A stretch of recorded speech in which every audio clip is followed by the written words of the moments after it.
nervous because I'm here now. Hey guys, welcome into another episode of 410 Sports Talk. James Haskell along with my co-host Glenn Martin. We are going to dig right in here, rip the Band-Aid off. The Ravens lose again to the Tennessee Titans, 30-24, lose again in the bank. All the Titans do is come to the bank and withdraw because we take L's. I mean, it is insane. There's a lot of things to talk about, to get into about this game. We're going to start off at the top, give some our initial thoughts, give some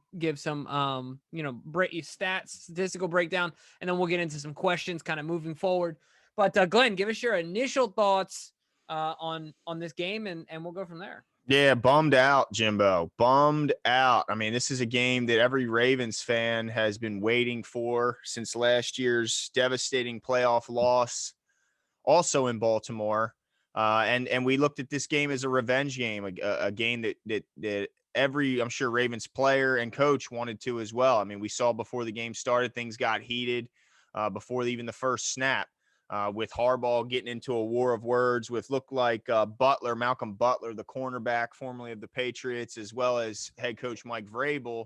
Not really sure the details of what they were arguing about, but obviously things were heated before that first kickoff, and that's what we expected. I mean, we were excited. We wanted this game bad as Ravens fans, and didn't go our way. Let me get into some of the team statistics, Jimbo. I'll start with the winning team, the Titans. They have 422 total yards of offense in this game. 250 came through the air and 172 came on the ground. That's an average of 6.2 yards per play. They also had just 4 penalties for 44 yards and had a 52-second time of possession for the game, which obviously is going to outweigh the Ravens if there's only a total of 60. As far as the Ravens go, they have a total yards of 306 for this game, 177 of those coming through the air and 129 on the ground for an average of 4.9 yards per play. And we talked about it many times this year, Jimmy. Penalties, again, an issue for the Ravens. They have 6 for 82 yards in this one and just 31 minutes and 8 seconds on time of possession. So pretty thoroughly dominated in virtually every category. The Ravens were bested outside of third down efficiency is really the only play area I'm looking at that the Ravens have an advantage. But Jimmy, not good. And the skid continues for the Ravens after starting 6-2, now looking at 6-4 with the Steelers on the horizon.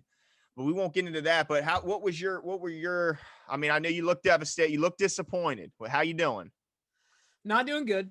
I mean, there's no better way to put it. I'm doing better than I was as soon as the game was over. I've tried to move on a little bit, but there's some things that I want to point out that I want to, before getting, I don't want to get too big picture here. Stay focused on this game. One of the things that is interesting that you talked about that I kind of want to address is, our defense in the red zone. I mean, look, the way I see it at this point, when they were driving at the end of the game, I thought when they needed that touchdown, I thought just give them the freaking touchdown. We're not going to stop them. Let's give them more time to get, back on offense. And I realized no defense is going to take that mentality, but our defense in the red zone was playing that bad. And the other thing that you talked about, coverage, we depend on Humphrey and Peters to do their job and win their one-on-one matchups. You talked about, their first downs. They had 26 first downs in total. 16 were in the air. 16 first downs were in the air. So that's a big deal to me. I think that's a big deal. There's so many things to talk about here. I guess the question that I have in my mind is, where do we go from here? The Browns have now passed us in the division. That's right. The Browns. Yeah. This ain't your old Browns though. No, but it's still the Browns. Right. Still the Browns. Still the Browns and we're still the Ravens. But this is something I got to say, and I might take heat for this. At the end of the day, we're not a real Super Bowl contender. We're hardly a playoff contender. We're just not. We don't have the weapons. I think it's shocking to me. I mean, I don't want to take too much time here, but it's shocking to me that Des Bryant hasn't caught a pass since 2017. And to me, in this game, him and I guess Willie Snead too, but he seemed to be the only guy with some fight playing wide receiver, getting physical at wide receiver, making plays at wide receiver. Dez Bryant, who's pretty much resurrected from the grave, still has cobwebs in his ears. Yeah. And he's going out there doing that. Now, look, I'm not saying he's not a talented player, but Hollywood Brown is, geez, a whiz. I'm knocking over my microphone. Hollywood Brown to me is, I can't take it anymore. I don't want to hear anything from him. I don't want to see anything on his Instagram, anything on his Twitter. Catch the football, bro. Catch the football. I said it before. He looks like a JV kid. At the end of, the season, you're a freshman, had a good year. You get called up into the playoffs to be a reserve for the varsity team, but you don't really want to go out there because you know you're going to get destroyed. That's what he looks like to me. He doesn't want it. So before I keep going, those are some of my initial thoughts. Really, really frustrating loss for me. I'm struggling here because I'm coming to the realization that I just don't know if we have the dogs. Yeah. Yeah, and that is the worst. Because right at this point, the trade deadline is behind us. There's really no one of any great value left on the streets. So unfortunately, the Ravens are going to have to, if they're going to turn this around, they got to do it with who they have in house. I want to touch on a bright spot or two because I like you. I'm very passionate, very emotional fan. I get angry. I get upset after the game. But I want to touch on a couple bright spots that maybe can, make people, fans feel a little bit better. I thought the offensive line, considering all the shuffling they've had to do, putting Makari at center and benching Skura, I thought they played well. I thought Makari, we didn't see the snap issues that we were seeing with Skura under center. Outside of really just one play where it looked like Makari had snapped the ball quicker than Lamar was prepared.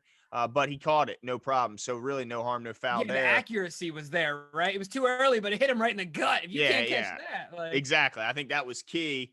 But yeah, I mean, another day where the penalties are in such bad situations, man. I mean, they kill us. I look at Humphrey has the long pass interference penalty in the beginning of the game. The penalty by Mark Andrews, where it was 3rd and 1, which is controversial. A lot of people think, I think that was the drive where I think we should have already had the first down before that play. But either way, said after the review, it should have said 3rd and inches, not 3rd and 1. A 3rd and maybe a foot at the most. Yeah, at the most. They get a bad spot, but regardless, they would have picked it up.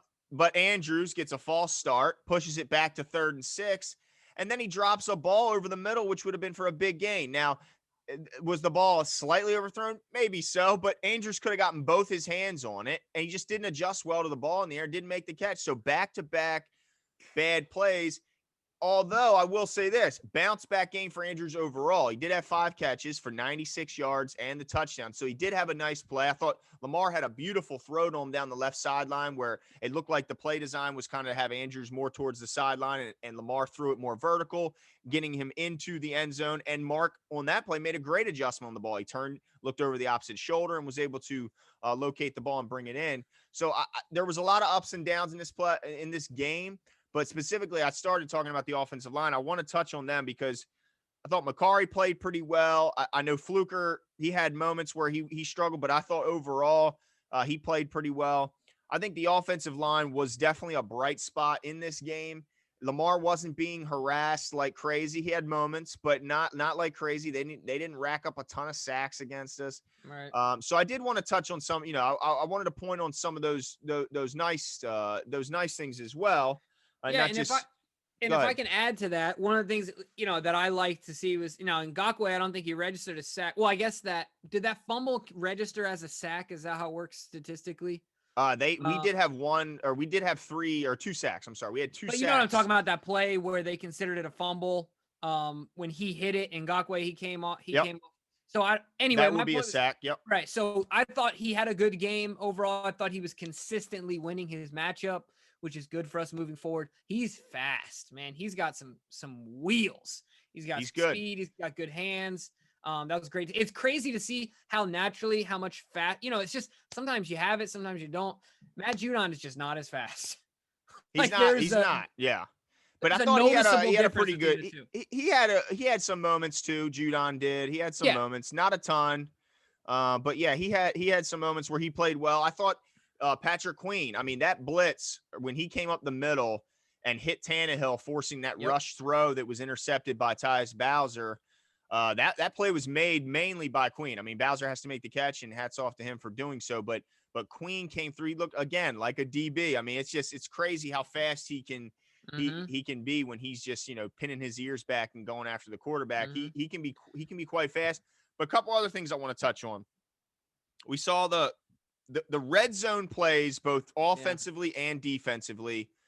It killed the Ravens again. I mean, there was after the interception by Bowser, he gets them into the red zone to start the drive, and they end up settling for a field goal. I mean, there was multiple times where the Ravens were able to move the ball consistently between the 20s, but then stalled in the red zone. And traditionally, or at least in recent history, they've been phenomenal in the red zone. Lamar especially, he's just such a Yeah. threat with his legs and his arm that he's tough to deal with.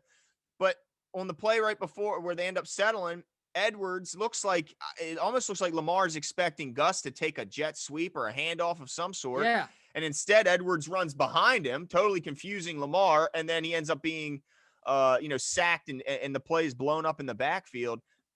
That kind of stuff drives me crazy, Jimmy. I mean, it's like unforced It's attention to errors. detail. And I think that's been the theme of this year is attention to detail and realizing when you're, I don't know who said it. It's probably a ton of guys, but I feel like it's a Bill Belichick thing. There are moments in every game you got to recognize what plays are those plays.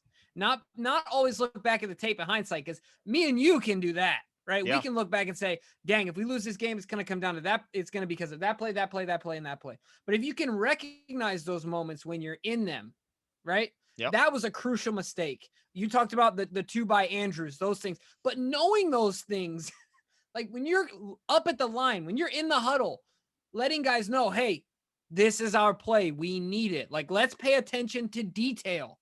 Yep. Every single detail has to be right.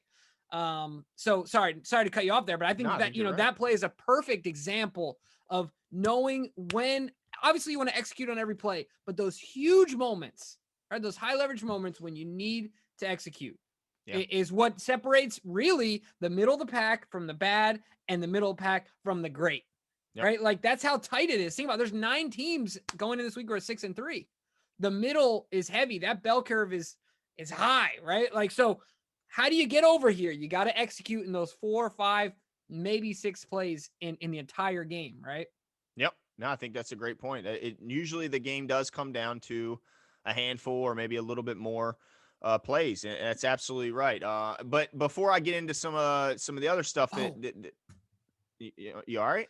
Yeah. I just got another bright spot. I'm on a roll. All right. Well, let me get one, because I thought these young linebackers have had ups and downs throughout the year, but I thought Malik Harrison, he made a couple of outstanding plays. The play where he diagnosed the screen, and not only did he tackle Derrick Henry, but he tackled him while he was still engaged with a blocking guard, or may have been a center, but I believe it was their guard. Had his paws on Malik, and Malik was able to fend him off and tackle the biggest running back that we've seen in years in Derrick Henry. I thought he played phenomenal. I want to touch on can we give 88 some love? Yeah, I'm gonna touch on him, because he would have had more. I thought he would have had a better game. I think he may have had a play taken away from him early on a penalty, a holding penalty by Fluker. But yeah, I thought he played really well. I thought he looked fast. He looked explosive, more than I was expecting. I guess my expectations were kind of low. I did see him almost get the ball taken away from him, stripped a couple times. I want to see him a little tighter with that ball. But I think you're right. I thought he ran physical. I love the fact they got him the ball on a quick screen and thought he, to see what he could do after the ball. I would love to see him do that, because let's be honest, I don't want to see Hollywood doing it, because, oh my goodness, this guy's driving me absolutely crazy. I want to say one other thing about Dez before we go into about Hollywood. One of the other things now, this is a good thing, but this is also a scary thing to me. And maybe it's easier to see on TV than it is live in the game. But as soon as Tony Romo dissected how far Malcolm Butler's playing off of Bryant in one play, right? Yep. He was like, chuck it to him, keep giving it to him, right? It took us like at least 1 drive, maybe 2 drives later to like make that adjustment. Now, we did see it happening, but still, like, you wonder, I hope Lamar starts seeing that as well and speaking up and saying, hey, this is what we need to do, making those adjustments, just like we've heard people, say about Tom Brady, making those adjustments right there on the fly. But I like that he was getting physical with the DBs. Malcolm Butler was not having fun tackling Dez Bryant, right? No. But yeah, I want to say also Hollywood. I mentioned it already, but Hollywood. What do we do at this point? Like, how do we get him more involved? I like that we took the deep shots, but they are unsuccessful. I think that we just take them because we feel obligated. Speaking of it's which, important to take them. Yes, but I think they need to be better timed. Like the one to Duvernay, we didn't need it. We may not have working needed it, but Jimmy, that play is on Duvernay. If you're the receiver there, you have one-on-one coverage. To me, it looked like I don't know if he gave up on the ball or was having trouble finding it in the air. Right. But regardless, at the very most, that's an incomplete pass. Duvernay letting that ball get intercepted is unacceptable. Right.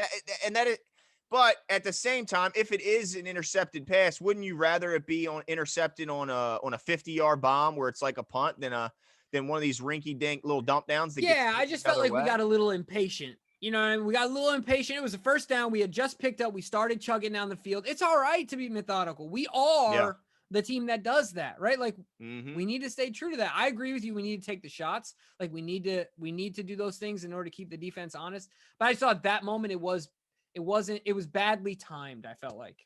Yeah, no, I agree. I mean, look, anytime a ball is intercepted, it stinks because feels like terrible timing, right? Yeah, exactly. Timing. I mean, just 3 points would have made all the difference in the world in this game.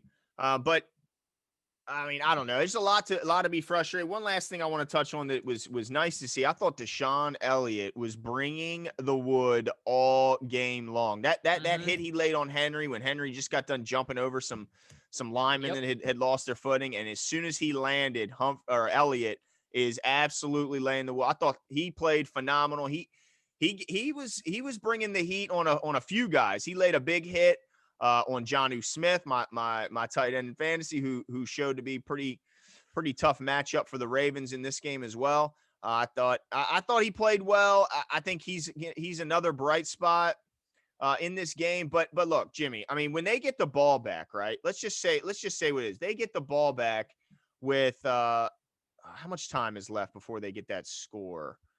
Here we go. The fourth quarter I have pulled up here. Touchdown. They get the ball on their own 10-yard line, Jimmy, with 5 minutes left, and they're down. We give up a 10-play, 90-yard scoring drive to allow them to take the lead. And that includes, of course, I know everyone remember, the A.J. Brown touchdown from 14 yards out when it was 3rd and 10, Jimmy. They had him wrapped up for it would have made it like 4th and 5, 4th and 6. He fights off 3, 4, 5 Ravens and is not only able to pick up the first down, but then goes in the touchdown. It was kind of reminiscent of the Bengals game a few years ago when Tyler Boyd ends up scoring and keeping us out of the playoffs and getting the Bills in the game. I mean, come on, Jimmy. What's with our defense and not only do they melt down and give up the touchdown, but they further compound the problem by giving up the 2-point conversion that gives them the 3-point lead, where that field goal at the end of the game that Tucker kicks ties the game instead of winning the game. And then overtime, my goodness, they look like they didn't want to be there defensively. I mean, it just looks like the same old freaking Ravens back when Flacco was here, where every game is going to come down to the final freaking possession, and our defense is now losing us the games at the end when they're an opportunity to make a stand. I mean, they got to make a stand there, Jimmy. Yeah, I'm with you 100%. And I would say a lot of people outside looking in can probably say, the injury, of course, to Calais is really showing up. The injury to Brandon is really showing up. I think that's definitely an impact. But at the end of the day, the it's really hard to duplicate a guy like Ray Lewis. But when you got a leader like that, you just know that 7 times out of 10 in that scenario, Ray is going to get those guys to make the plays that need to be made. I'm not saying every time, but more than not, it's going to go in his favor. And so who's our leader back there? It's hard to say, I mean, Ray Lewis is not a guy you can duplicate, but I think not having Calais on the field is hurting more than just his play, but his camaraderie, his leadership, saying, guys, this is the moment. I've been here for 14 years. This is the moment. Like, our season is on the line. I don't think these young guys understand it. I don't think they get it. right? Because if you come from a blue chip program, Ohio State, LSU, Alabama, you're always in it. You know, Yep. every week you're always in it. You're always better 9 times out of 10. So sometimes I think you lose respect, not respect, but you lose an awareness of the moment. In the NFL, everything is so close all the time, every week, that you're absolutely right. Everything was in our hands, right? Like we just had to stop them. Yep. That's all it was. Now I'm saying that's all it was, like it's easy to do, but this isn't the Kansas City Chiefs we're talking about here. Yeah. This isn't Patrick Mahomes back there. So yeah, I agree with you there. It's frustrating. I think it's because of our lack of experience. I also think it's because our injuries and like you said, our coverage guys had a bad game. I also think it's interesting that while we have good corners, I do think one thing that is missing from our secondary is a ball hawk. Well, not a ball hawk type guy, but a rangy type safety that's going to get his hands on the ball. Yeah. We don't have have like that. you're talking. Right. You know what I mean? Chuck is not that guy. Right. And while Elliott, man, having a guy like that to complement Elliott would be scary, right? Oh, it would. Yeah, because You know what I Elliott to mean? me screams more of a in the box strong safety, Like and a we don't. young Tony Jefferson, right? Like Right. Yep. And we don't athletic, really have explosive. a center fielder. Now we have guys doing the job, and they're not doing a bad job. We haven't seen a bunch of big plays going over the top. But still, we put our corners on islands, and this is a game where they didn't play particularly well. And not only did they not play particularly well, but I think what the Titans did, which was smart, is what they would do is they a lot of times were leaving extra guys in to block and then releasing one of those blockers a second or two after the Yeah. play had already started, They would just and, bump and they're wide open. And what that Mhm. and the reason that they do that is because I'm sure the defenders for the Ravens are told, if your guy stays in the block, you blitz. If your job is to defend the backup tight end Ferkser, and he stays in the block, then you blitz, because otherwise you're just standing there. You're just not doing anything. Well, so what they were doing is that block for a second, and then as soon as that defender, who we know is responsible for guarding you, block or comes to blitz, then you just release and you're wide open in the flat for a 15-yard gain. They hurt the Ravens a lot with that play. It's something where Wink has to be careful. We love his aggressiveness, Right. but a lot of times I'm seeing smart play callers and players are using that aggressiveness against the Ravens in key third down and red zone situations. And look, we've seen this all year. We saw it in the Chiefs game. Now we're seeing it still in this game. So eventually we got to throw a wrinkle in there because they're burning us. Dean Pease is retired. They talked about it on the set. He's talking about this itch wanting to come back. Now, I'm just joking about that. I really like what Martindale's doing, but it's insane to see the defense take on the identity of the play caller so quickly, where Dean is a bend but don't break type guy, and Martindale is all chips on the, he's all in all the time. But then we get in the red zone, we can't stop a nosebleed. But there's something that I want to talk about here, and something I started doing this game after they talked about it. Another shout out to Tony. I thought this was good insight. Talked about how teams are combating our run game, and it's not with big guys like you would think, but they're playing consistently 6 DBs, linemen, linebacker hybrids, on the field at all times, or at least a majority of the time. So I started counting every time I could, and they panned out. I started counting. I was consistently seeing 5, 6 DBs on the field, and that's probably normal in today's NFL. But yeah. I guess my question to you, I have 2 questions here. One, how do we save the season? And the reason I'm bringing up the observation I made is because there seemed to be having some success in Lamar running the ball and mitigating the effectiveness of our run game while Dobbins did well. Is, to me, the only way to beat that and say, okay, you're going to put smaller guys on the field. All I can do is double down, right? And say, then we're going to push you around. You're not going to, we're not going to let you force us into throwing the ball. Yeah, we're going to punish you. Exactly. I mean, go old school, line up in the I formation, do whatever you got to do. But that, in my mind, I could be strategically off here, but I feel like that's the only thing we can do, right? Like nothing else is working. Yeah. Yeah. I mean, I think that Evan Washburn, we had him on said it the best when just the stubbornness that they need to play when it comes to the run game. In the first half, I believe there was 10 more rushing plays than they were passing. And then we saw a flip in that. Now, and they can say game situation all they want. Blah, blah, blah is what I have to say. Of course, during the 2-minute warning at the end of the game, getting in the field goal range, you understand that. But to me, Gus Edwards, 3 carries, not enough. I mean, I just don't, I look at the total carries by our running backs was 20. We had 20 total carries. We had And it's not 29. enough. No, we had 29 throws by Lamar and 13 runs from Lamar. To me, 20 carries is not enough for a team that is heavily reliant on their run game to score points. It makes zero sense why we're still not having a heavy reliance on the our on the lead run back, attack. our lead back, whoever it is in that game, I don't care at this point who it is. They should have 20 carries, them alone. Yeah. Right? Like, am I crazy? And just a reference point, Derrick Henry, by the way, all 3 of our running backs had a total of 20 carries. Derrick Henry by himself had 28. So is that a problem for you guys? Because for me, it's a problem. I want the Baltimore Ravens to run the ball more than anyone in the league. Now, I understand that Lamar took some carries, I understand the value of that. But I think the efficiency from Lamar running is what matters most, not volume. So to me, we're still not showing enough stubbornness in the run game, and that's got to change because, look, the good news is the schedule isn't terrifying, but I'm losing confidence, Jimmy, that we can even beat mediocre teams. I mean, we haven't really shown, I mean, I don't know. I still feel confident when I look at the rest of their schedule outside of this Pittsburgh game coming up on Thanksgiving, which is proving to be very important. Dallas, very winnable. Cleveland, though, not looking like a very winnable game, it's winnable, but not looking like a guarantee like it has in the past. Right. I would not be surprised to see us lose to Cleveland. Jacksonville, all right, I'll give you that. Giants are playing much better than they have. They started the season.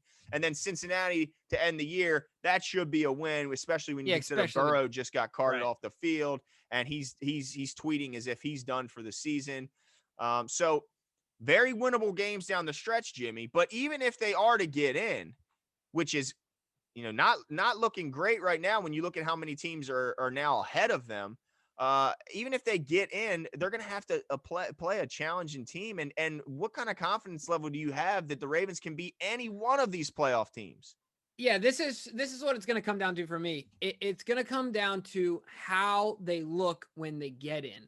If they can put 60 minutes of complete football together, this is possible that, like Tony said, or like Evan said, that this is just our Broncos game, that this is just our stinker of a game and everything changes? Yeah, I don't know. This is where I'm at. I want to say yes, the fan in me. But the other side of me says, well, look, if you don't have the horses, if you're getting Luke Wilson, from the street and Des Bryant from the street, and you're relying on them to put in essential snaps, right? Like really important snaps in these games. Mm-hmm. That's a problem.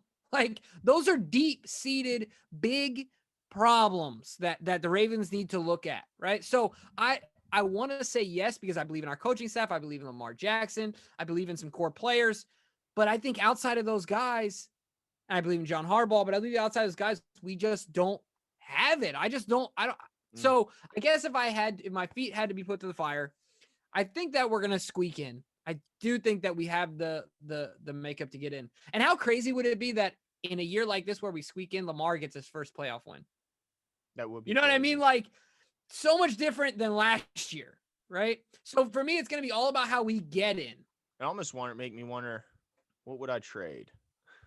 Right, a great regular season for no playoff wins, or in the reverse. Of course, if it ends in a Super Bowl, I know what I'd trade. But yeah, I think that the worry is that in those past years that you saw those were kind of big systematic changes. Changing the offensive coordinators down the stretch. Mm-hmm.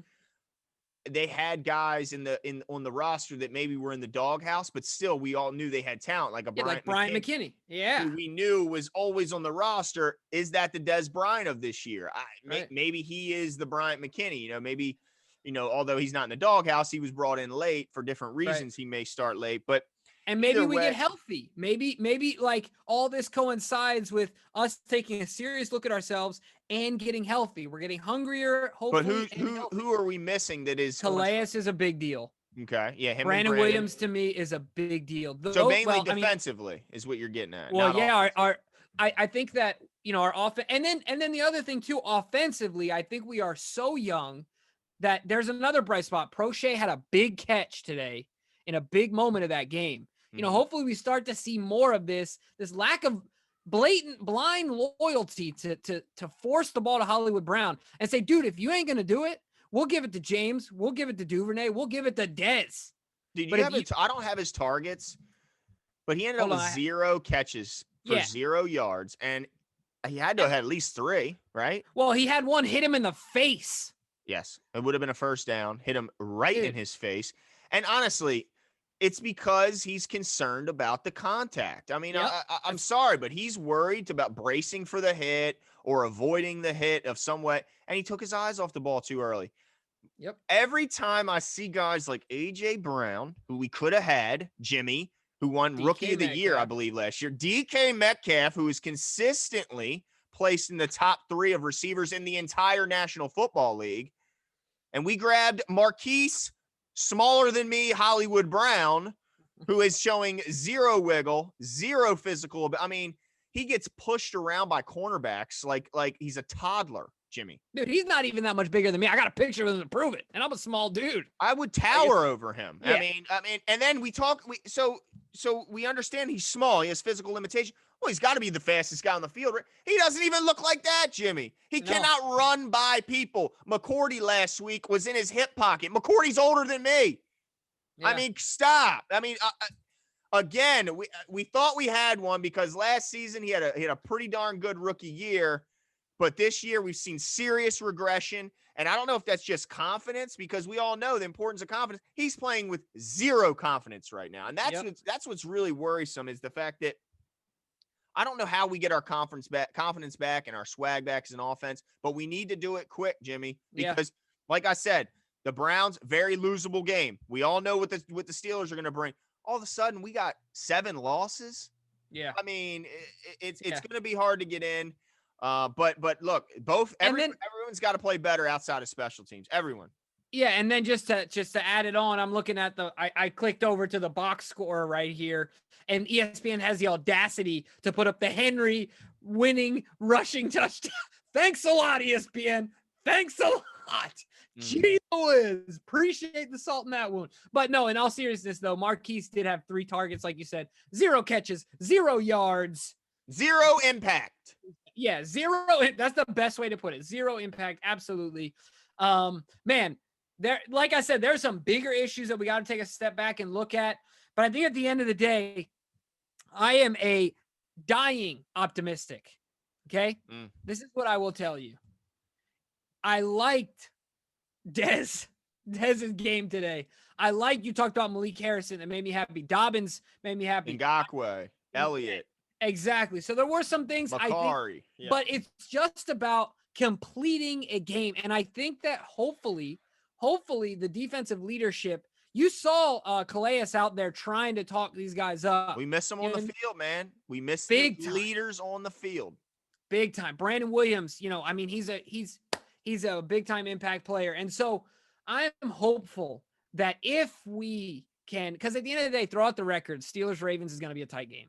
Yep. It's going to be a tight game. So if we can come away with a win there, and hopefully it can catapult us into some momentum closing out the season, and we start completing games, we will be the last team that teams want to see. I can guarantee you that. Yeah. It all depends on how we look going in. If we limp in, forget it. Might as well take the better draft pick. But if we go in with some momentum, look out. That's the only thing I'll say. I'm holding on to hope here. Big trust. We need big trust back. Seriously, Mark. I ain't got no trust right now. No trust. Going on. Oh my. Well, anyway, God. let us know what you guys think.